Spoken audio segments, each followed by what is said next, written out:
आज के वीडियो में मैं आपसे बात करूंगा मैनेजमेंट ऑफ इन्वेंट्री पे।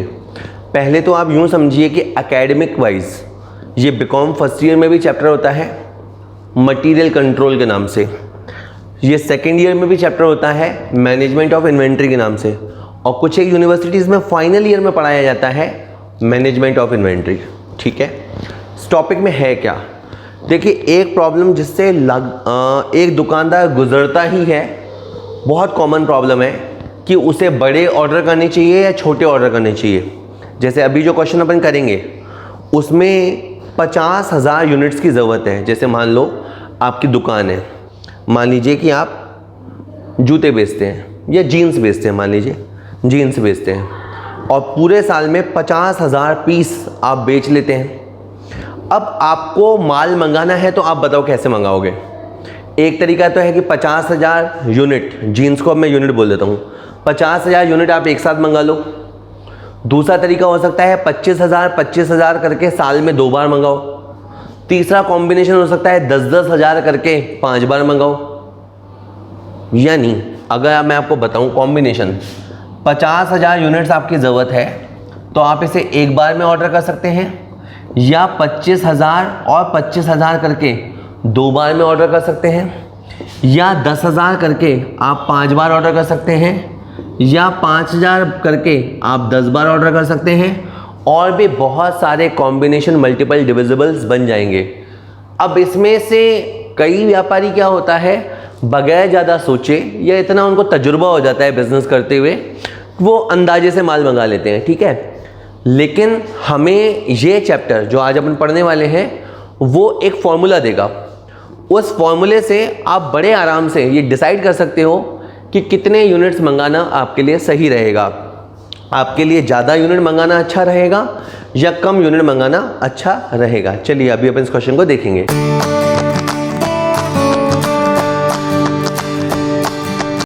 एक कंपनी प्रतिवर्ष एक मद मतलब आइटम, एक आइटम की 50,000 इकाइयाँ यानी यूनिट्स का उपभोग करती है। उसको 50,000 यूनिट चाहिए होती हैं। यूनिट आपको देखो 2 ही चीज़ों के लिए चाहिए होते हैं, या तो आपको सेल करने के लिए माल चाहिए होता है या प्रोडक्शन करने के लिए माल चाहिए होता है। तो 50,000 यूनिट आपकी एनुअल रिक्वायरमेंट है। इस क्वेश्चन में जो की इंफॉर्मेशन है, जो काम की इंफॉर्मेशन है, मैं एक तरफ लिख देता हूँ। आपका जो एनुअल रिक्वायरमेंट है, एनुअल रिक्वायरमेंट वो है 50,000 यूनिट्स। इसके बाद क्वेश्चन कहता है जिसकी प्रति इकाई लागत 1 रुपये 20 पैसे है। ये जो माल आप मंगाते हो सस्ता वाला माल है, 1 रुपये 20 पैसे पर यूनिट इसका भाव है। प्रति आदेश की लागत 45 रुपये है। जब भी आप ऑर्डर देने की कोशिश करते हैं, आप उसको फ़ोन करेंगे वगैरह वगैरह, जो भी प्रोसीजर होता है उसमें 45 रुपये लागत है। वैसे ऑर्डरिंग कॉस्ट आपको लगेगा कि ऑर्डर देने में 45 रुपये खर्च क्यों होते हैं, लेकिन कंपनीज़ में, जो बड़ी कंपनीज़ होती है ना, उसमें ऑर्डर देना मामूली खेल नहीं है। उसमें पहले वेंडर्स सिलेक्शन होता है कि माल कहाँ से मंगाना है, फिर कोटेशन इन्विटेशन होता है, मतलब उनसे कोटेशन मंगाए जाते हैं, फिर फाइनल सिलेक्शन होता है, फिर कभी कभी माल ऐसा होता है जो टूट फूट सकता है तो हम अपनी गाड़ी भेजते हैं और उससे माल मंगाते हैं।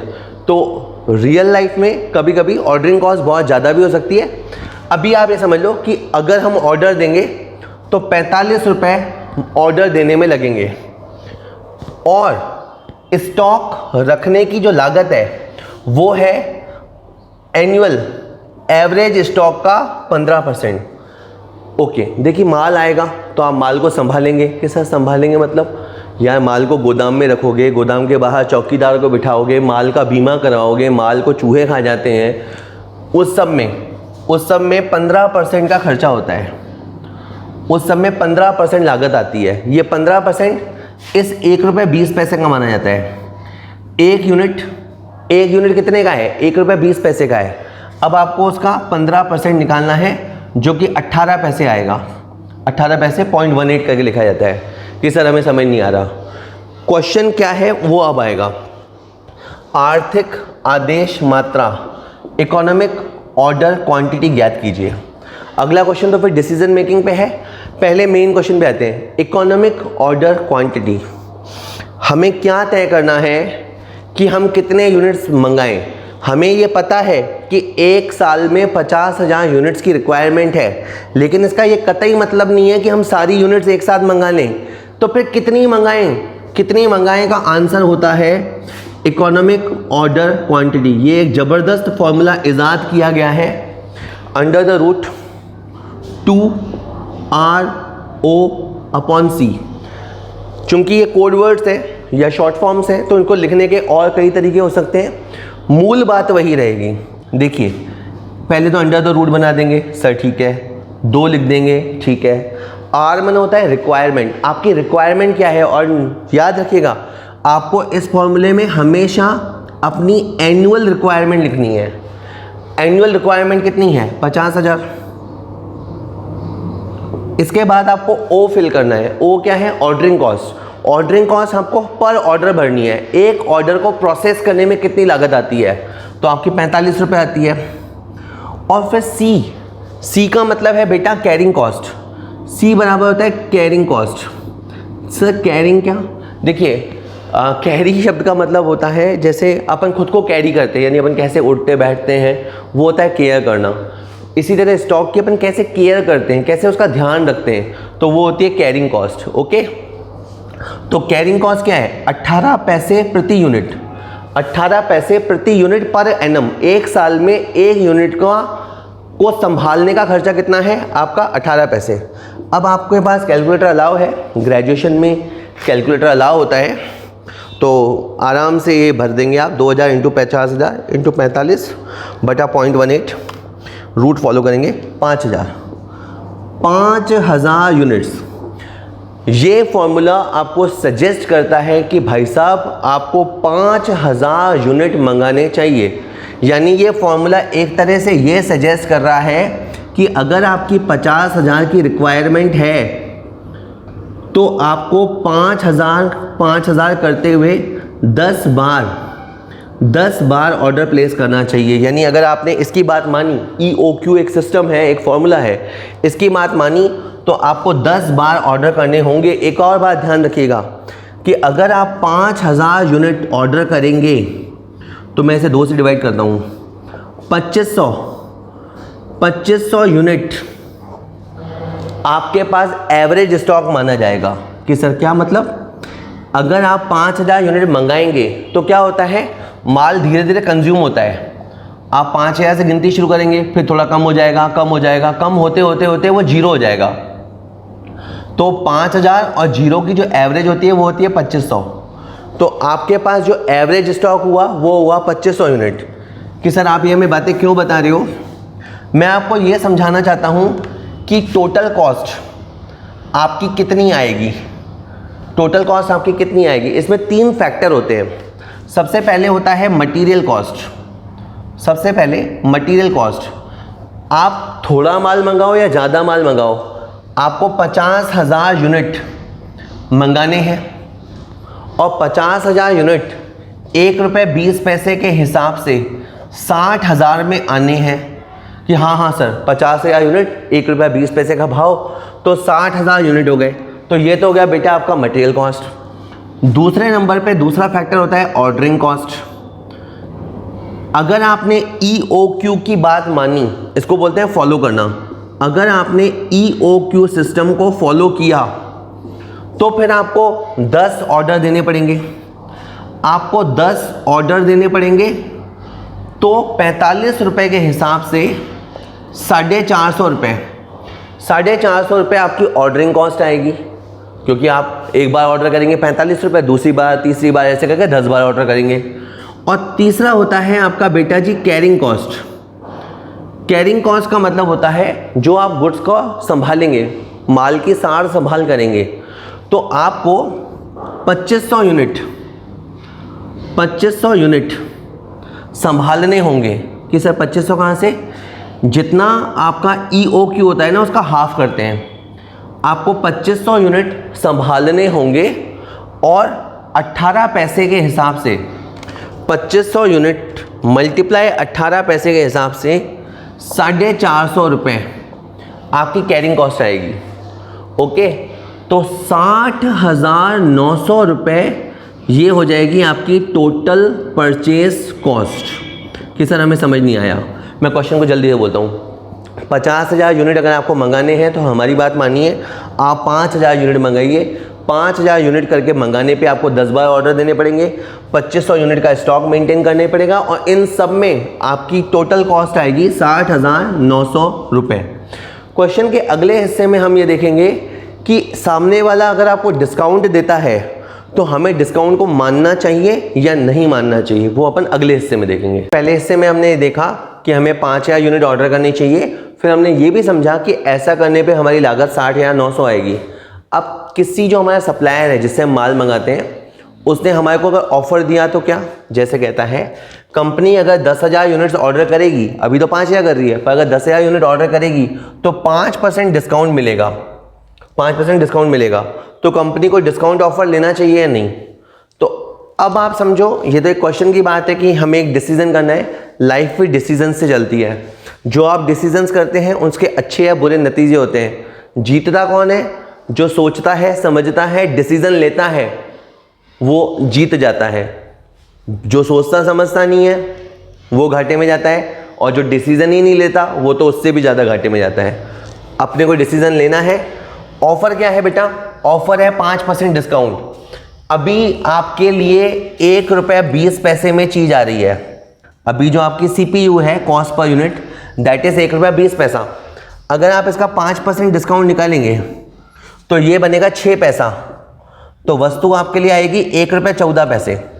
1 रुपया 20 पैसे का आप कैलकुलेटर पे आराम से 5% निकाल लेना। आपके लिए जो नेट लागत बेटा पड़ेगी ना, वो पड़ने वाली है 1 रुपया 14 पैसा। दूसरी बात, आपकी रिक्वायरमेंट जो है वो 50,000 यूनिट है, और अगर आप 10,000 यूनिट का ऑर्डर करने लगोगे तो 5 ऑर्डर विल बी सफिशिएंट। जो काम अभी 10 ऑर्डर में होता है, बाद में 5 ऑर्डर में ही वो काम हो जाएगा। लेकिन अगर आप 10,000 यूनिट ऑर्डर करोगे तो आपको 5,000 यूनिट का स्टॉक मेंटेन करना पड़ेगा। अगर आप 10,000 यूनिट ऑर्डर करोगे तो आपको 5,000 यूनिट का एवरेज स्टॉक मेंटेन करना पड़ेगा। अब इस सबको समझते हैं अपन। देखिए, सबसे पहले होती है मटेरियल कॉस्ट। हमें 50,000 यूनिट चाहिए, ये एक सच है, और वो माल अपने को 1 रुपये 14 पैसे पे मिल पाएगा, ये भी अब एक सच्चाई है। और हमारी कॉस्ट 57,000 हो जाएगी। ऑर्डरिंग कॉस्ट, नए सिनेरियो में, नए हालातों में हमें 5 ऑर्डर करने होंगे, और उन 5 ऑर्डर को करने की 45 रुपये के हिसाब से 225 रुपये ऑर्डरिंग कॉस्ट आएगी। And the most important carrying cost, इसको आप स्टोरेज कॉस्ट भी बोल सकते हैं। अब आपको ज़्यादा माल मंगाने पे ज़्यादा माल स्टोर करना पड़ेगा। आपको 5,000 यूनिट स्टोर करना पड़ेगा। गौर कीजिएगा, पहले 1 रुपये 20 पैसे का 15% लगता था, 15% लगता था। अब 1 रुपये 14 पैसे का 15% लगेगा। यानी आपकी कैरिंग कॉस्ट भी थोड़ी सी डिस्टर्ब होगी, इनफैक्ट कम होगी, और ये अब 17 पैसे के आसपास होगी। गौर कीजिए, पहले 1 रुपया 20 पैसे का 15% लगता था, अब 1 रुपये 14 पैसे का 15% लगेगा, और ये लगभग 17 पैसे होता है, 0.171। तो 0.171, ठीक है, मल्टीप्लाई 5,000, 855। ओके सर, 855, 57,000 और 225, 58,080 रुपया। पहले हम जो परचेज कर रहे थे उससे हमारी लागत आ रही थी 60,900 रुपये। सामने वाले ने हमें डिस्काउंट ऑफर दिया, हम बिना समझे हाँ या ना बोलते ही नहीं है, ना बोलना चाहिए। हमने उससे 1 दिन का समय मांगा, फिर हमने कैलकुलेट किया और हमारी लागत आई है 58,080 रुपये, जो पहले से कम है।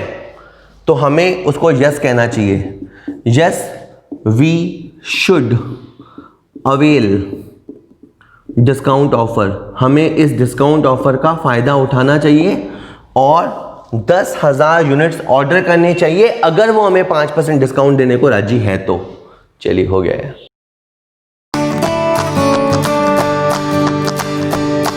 मैनेजमेंट ऑफ इन्वेंट्री या मटेरियल कंट्रोल। एक और क्वेश्चन, कॉन्सेप्ट वही है। कॉन्सेप्ट क्या है कि अगर हम यूनिट्स परचेज कर रहे हैं, अगर हम सामान खरीद रहे हैं तो क्या करें, स्मॉल ऑर्डर्स और बल्क ऑर्डर्स। बल्क ऑर्डर मतलब बड़े बड़े आदेश दें, एक साथ माल मंगा लें ताकि रोज़ रोज़ मंगाने का झंझट खत्म हो जाए, या छोटे छोटे ऑर्डर दें ताकि लेटेस्ट क्वालिटी का माल आए, माल को कम संभालना पड़े, अपना इन्वेंट्री को जो पैसा ब्लॉक होता है वो कम हो। इस कॉन्सेप्ट को समझने के लिए बहुत आसान सा क्वेश्चन होता है और इन्वेंट्री मैनेजमेंट के क्वेश्चन अक्सर एग्जाम में पूछते हैं क्योंकि एकेडमिक्स में खास करके ग्रेजुएशन लेवल पे मीडियम टाइप क्वेश्चन पूछे जाते हैं, ना बिल्कुल सिंपल ना बहुत hard.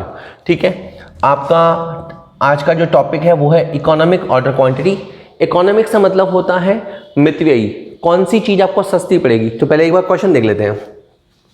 Annual demand for a particular item of inventory is 10,000 units. Annual demand for a particular item, कोई सी भी एक आइटम हो सकती है। मैंने यहाँ पे देखो लिखा आर बोले तो रिक्वायरमेंट। आपको जो फॉर्मूले में रिक्वायरमेंट लिखनी है वो हमेशा एनुअल ही लिखनी है। अगर आपको मंथली भी गिवन है तो भी उसे एनुअल में कन्वर्ट करके लिखना है। तो आपकी एनुअल रिक्वायरमेंट है 10,000 यूनिट्स कि ठीक है sir. Inventory carrying cost per unit per year is 20% and ordering cost is ₹40 पर ऑर्डर। अब दो बातें आई इसमें, ओ बराबर ऑर्डरिंग कॉस्ट। जब जब हम आदेश देंगे तो उसकी प्रोसेसिंग में 40 रुपये लगेंगे, तो ऑर्डरिंग कॉस्ट है 40 रुपये। आगे ये भी लिखा है the price coated by the supplier is ₹4 per unit. हम सप्लायर को बोलते हैं भाई साहब क्या भाव लगाओगे, तो उसने बोला भाई साहब 4 रुपये लगेंगे, यानी उसने कोट किया कि 4 रुपये लगेगा। तो ये जो सामान है वो 4 रुपये वाला है। और इससे पहले सी बराबर कैरिंग कॉस्ट आई थी। ठीक है, EOQ का फॉर्मूला अभी अपन लिखेंगे, उससे पहले कैरिंग कॉस्ट समझा दूं मैं। कैरिंग कॉस्ट लिखा है 20%, इन्वेंट्री कैरिंग कॉस्ट 20%। तो ये जो 4 रुपये है, 4 रुपये का 20% आपको निकालना है। ठीक है, 4 का 20% होता है 0.8 बोलो या 0.80 बोलो, एक ही बात है। एक यूनिट को 1 साल तक संभाल के रखोगे तो 80 पैसा कॉस्ट आएगी। However, the supplier is willing to give discount of 5%. अब सामने वाला आपको 5% डिस्काउंट दे रहा है फॉर ऑर्डर्स ऑफ 2000 यूनिट्स, कि अगर आप 2000 यूनिट का ऑर्डर दोगे तो वो आपको 5% का डिस्काउंट देगा। तो ये ऑफर है, और ऑफर हमेशा क्वेश्चन का दूसरा हिस्सा होता है। Is it worthwhile to avail of the discount offer? क्या ये अच्छा रहेगा कि हम डिस्काउंट ऑफर को लें या नहीं लें? क्या ये अच्छा रहेगा? मैं आपको बताया था EOQ, इकोनॉमिक ऑर्डर क्वांटिटी। सबसे पहले तो आप ये समझो कि कितने यूनिट्स मंगाने हमारे लिए अच्छा रहेंगे। इसके लिए अंडर द रूट लिखना है 2RO/C। कि सर हमने तो इसका अलग फॉर्मूला देखा, बिल्कुल होने को इसका फॉर्मूला ये भी हो सकता है अंडर द रूट 2UO/CI। ठीक है, या कुछ लोग बोलते हैं 2CO/UI। C से मतलब होता है कंजम्पशन और इस UI से मतलब होता है कैरिंग कॉस्ट। मतलब आप अपनी बुक का फॉर्मूला ले लो, मेन कॉन्सेप्ट ये पकड़ो, क्योंकि अलग अलग ऑथर्स अलग अलग फॉर्मूला लिखते हैं। अंडर द रूट में कोई कंफ्यूजन नहीं है, 2 में कोई कंफ्यूजन नहीं है। यहाँ पे आपको रिक्वायरमेंट लिखनी है और हमेशा आपको एनुअल रिक्वायरमेंट लिखनी है। उसको तुम रिक्वायरमेंट नाम दो या कंजम्पशन नाम दो। एनुअल रिक्वायरमेंट है 10,000। क्वेश्चन में जो चीज़ें काम आएगी ना, आप पहले ही नोट कर लेना। ये जो O है ना, ये है ऑर्डरिंग कॉस्ट। अब जैसे आपकी ऑर्डरिंग कॉस्ट है 40 रुपया, वो लिख दो। और C मना है कैरिंग कॉस्ट। अब आप C लिखो या UI लिखो, लेकिन उनका सेंस रहेगा carrying cost, storage cost. Storage cost है 80 पैसा। 80 पैसा, यू कैन राइट 0.8 ओनली। तो 2 × 10,000 × 40 भाजक 0.8, रूट सॉल्व करके 1000 यूनिट। हमारी सेहत के लिए ये अच्छा है कि हम 1000 यूनिट मंगाएं। अब अगर हमारी 10,000 यूनिट की रिक्वायरमेंट है अगर हमारी 10,000 यूनिट की रिक्वायरमेंट है और ये जो होता है ना बेटा, इसको अपन बोलते हैं ऑर्डर साइज। प्लीज़ समझो ये 1000 क्या है, ये हमारे ऑर्डर का साइज है जो कि होना चाहिए, जो कि मैथ्स कहता है। अब मैंने यहाँ 1000 का भाग लगाया है ना बेटा, तो 10 आया, यानी हमें अपनी ज़रूरत को पूरा करने के लिए 10 ऑर्डर देने होंगे, 10 ऑर्डर देने होंगे। अब अगर आप 1000 यूनिट ऑर्डर करोगे और मैंने इसे 2 से डिवाइड किया तो 500 यूनिट, इसे हम कहेंगे एवरेज स्टॉक। अगर हम 1000 यूनिट ऑर्डर करेंगे और माल आएगा तो हमारे पास 500 यूनिट स्टॉक में रहेंगे कि सर ये कैसे, माल आएगा, बिकेगा, कम होता जाएगा, कम होते होते 0 पहुंचेगा। तो हम 1000 और 0 का एवरेज लेते हैं 500। आप तो यूँ समझो आपको EOQ का हाफ कर देना है। Okay okay. और अब आपको निकालना है परचेज कॉस्ट। परचेज कॉस्ट में आपके 3 एलिमेंट होते हैं। सबसे पहले आपने निकालना है बेटा जी मटेरियल कॉस्ट। अब अगर तुम 10,000 यूनिट ऑर्डर करोगे, थोड़ा या एक साथ 10,000 यूनिट ऑर्डर करोगे, तो आपको 40,000 रुपये तो मटेरियल के लिए देने हैं और इसके बाद आपकी लगेगी ऑर्डरिंग कॉस्ट, आदेश देने की लागत। आपको 10 आदेश देने हैं, 10 आदेश देने हैं और 40 रुपये के हिसाब से 400 रुपये हो गई आपकी आदेश देने की लागत। और एक होती है कैरिंग कॉस्ट। कैरिंग कॉस्ट हमेशा लगती है एवरेज स्टॉक इंटू C। जैसे आपका एवरेज स्टॉक है 500 यूनिट और आपकी जो कैरिंग कॉस्ट है वो है 80 पैसा, तो ये आ गई 400 रुपये, 40,800 रुपये। ठीक है। तो अगर क्वेश्चन में सेफ्टी स्टॉक ना हो, अगर क्वेश्चन में सेफ्टी स्टॉक ना हो तो EOQ वाले इक्वेशन में ये दोनों बराबर आती हैं। कि सर नहीं समझ में आया, कंडीशनल है कि अगर हम EOQ को फॉलो करें और क्वेश्चन में सेफ्टी स्टॉक ना हो तो ये दोनों बराबर आया करती हैं। ये अपने आंसर को चेक करने देखा, मैं तीसरी बार बोलता हूँ, सेफ्टी स्टॉक ना हो और हम EOQ को फॉलो करेंगे तो ऑर्डरिंग कॉस्ट और कैरिंग कॉस्ट बराबर आएगी। और अब हम बात करते हैं डिस्काउंट ऑफर पे। थोड़ा सा इधर आ जाइए। डिस्काउंट ऑफर में हमसे वो चाहता है कि हम 2000 यूनिट ले लें। अब हमारे को मंगानी कितनी है, मंगानी है 10,000 यूनिट डिवाइडेड बाय 2000 यूनिट, तो नंबर ऑफ ऑर्डर्स होंगे 5। कि सर नहीं समझ में आया, वापस समझो। आज के दिन हम 10 बार आदेश देते हैं, 1000 करके हम 10 बार आदेश देते हैं। लेकिन नए माहौल में अपने को 5 आदेश देने होंगे। और दूसरी बात, अभी जो आपकी कॉस्ट आती है वो आती है 4 रुपये। ठीक है, 4 रुपये, लेकिन वो सामने वाला आपको 5% डिस्काउंट देगा तो आपको ये हो जाएगा 3 रुपये 80 पैसे। जो वस्तु आपको अभी 4 में मिल रही है ना, डिस्काउंट लेने के बाद वो आपको मिलेगी 3 रुपये 80 पैसे में। और जो कैरिंग कॉस्ट है अभी आती है 4 का 20%, तो वो आएगी 3 रुपये 80 पैसे का 20%, यानी 76 पैसा। कि सर ऐसे हमें याद थोड़ा रहेगा, नहीं याद नहीं रखना, आपको समझना है कि बड़ा ऑर्डर क्या करता है।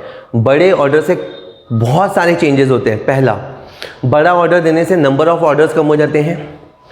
बड़ा ऑर्डर देने से आपको थोड़ा डिस्काउंट हो सकता है मिले, और डिस्काउंट मिलते ही आपकी कैरिंग कॉस्ट चेंज हो जाती है। और अभी बेटा आप क्या करते हैं, 1000 यूनिट मंगाते हैं। 1000 की जगह अगर आप 2000 यूनिट मंगाएंगे तो आपको 1000 यूनिट का एवरेज स्टॉक मेंटेन करना पड़ेगा। या ये बात तो तय है ना कि अगर आप ज़्यादा माल मंगाओगे तो आपको ज़्यादा स्टॉक मेंटेन करना पड़ेगा। अब मैं इधर लिखता जाता हूँ, आपकी मटेरियल कॉस्ट 10,000 इंटू, जहाँ पहले मैंने 4 लिखा था ना, आप कंपैरिजन करने के लिए बता रहा हूँ, जहाँ पहले मैंने 4 लिखा था ना उसकी जगह आ जाएगा बेटा 3.8। 10,000 इंटू 3.8, तो ये हो गया आपका 38,000। तो एक तो आपको मटेरियल कॉस्ट में बेनिफिट होगा। पहले आपके 10 ऑर्डर लगते थे, अब आपके 5 ऑर्डर लगेंगे तो 5 ऑर्डर लगने में आपके खर्चा बैठेगा 200 रुपये। तीसरी बात, पहले आप 500 यूनिट का स्टॉक मेंटेन करते थे, अब आप 1000 यूनिट का स्टॉक मेंटेन करेंगे और 1000 यूनिट पे आपकी कहें जो आएगी कॉस्ट वो आएगी 3 रुपये 80 पैसे का 20% यानी 76 पैसे, 76 पैसा यानी 760 रुपया। आप आराम से क्वेश्चन को धीरे धीरे पॉज करते हुए समझिएगा। आपके ऑर्डर्स कम हो जाएंगे और आपकी कैरिंग कॉस्ट भी अब 76 पैसा हो जाएगी। हालांकि आपको ज़्यादा स्टॉक मेंटेन करना पड़ेगा, 38,960। पिछले क्वेश्चन की तरह इस क्वेश्चन में भी डिस्काउंट ऑफर हमारे लिए अच्छा रहेगा। जब हम डिस्काउंट नहीं लेते तो हमारी टोटल कॉस्ट 40,800 आती है और डिस्काउंट लेने पे हमारी कॉस्ट कम आती है। इसलिए यस, इट इज़ वर्थवाइज या it is worthwhile to take benefit of discount offer. चलिए, हो गया है।